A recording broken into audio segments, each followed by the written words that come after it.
Good morning mga mi! Weekend day today, kaya labi-dami, labango. So, on Saturday talaga, ito yung time ko na laba. Pero actually, every other day, naglalaba ako. Dahil ayoko na natatambakan ng labahan. Dahil ang hirap magpa-tuyo. Anyway, naghahanda-handa ako. Oh, at si Daddy, andito na. Pero may workers kasi ako. Ayan. Good morning, Daddy!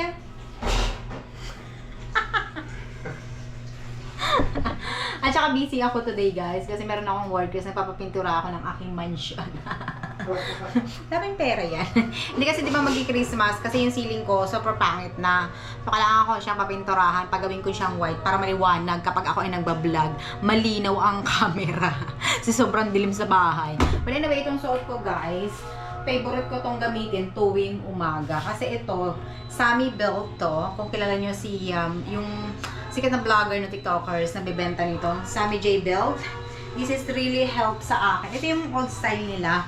Ano siya, yung tawag doon, hindi siya, nakakapagpa-shape siya, oo, kapag ka-everyday mong gamit. Pero, ang purpose nito sa akin, yung balakang, kasi every morning, sumasakit talaga yung balakang ko.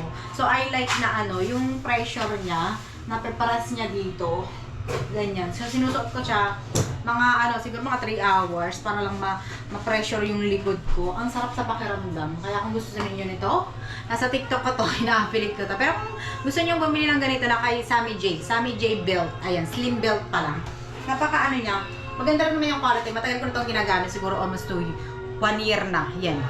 Well, anyway, maglalaba muna tayo, ha. Ito yung aking labahan today, Today, labadami. Ito yung laundry area ko na hindi pa paparenovate ko din to soon. Papagawa ko tong yung ano bang tawag doon, yung lagayan ng mga pagkain. Basta hindi ko alam. Basta yung mga cabinet dito. Kasi ito, wala na to toilet na to. Ayun. Toilet na hindi nagamit. Dati kasi ito, maid's room to. Tulugan to ng maid's room ko dati. Ngayon wala naman akong maid. So, tsaka pinagawa na namin extension ng kwarto ng anak ko dito. So, hindi na namin to kailangan. So, ang gagawin ko dito, kaya tignan mo, puti, tsaka green. Tsaka, green. Di ba? Ang tsaka. So, ayun.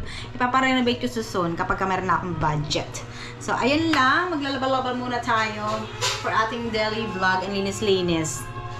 Ang gulo ng bahay namin ngayon kasi nagpa-start akong magpapintura ng living room.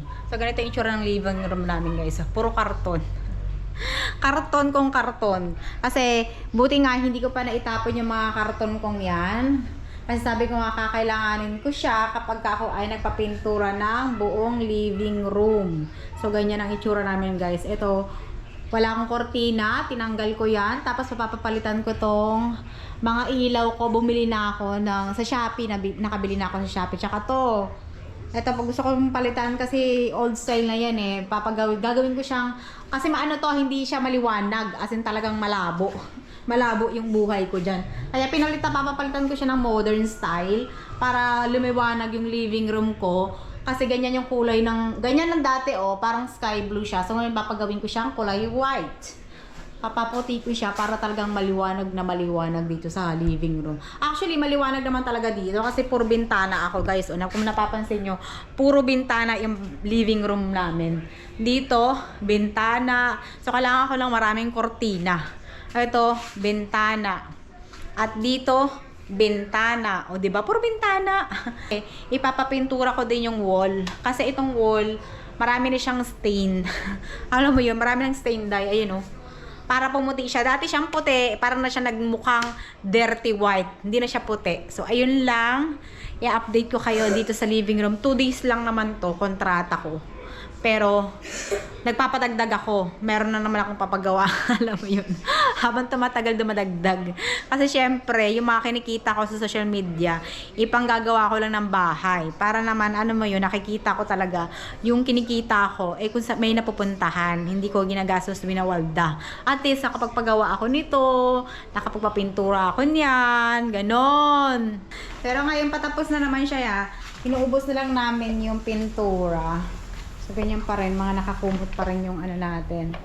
So, ayun. Kasi si Zari ay nagluluto na ng dinner dito sa labas. Nagba-barbecue siya. Siya yung chef for today. Tignan mo, ang ulam namin ang sarap. Kaya wala akong diet for today. Pakita ko ulit ang aming, ayan o.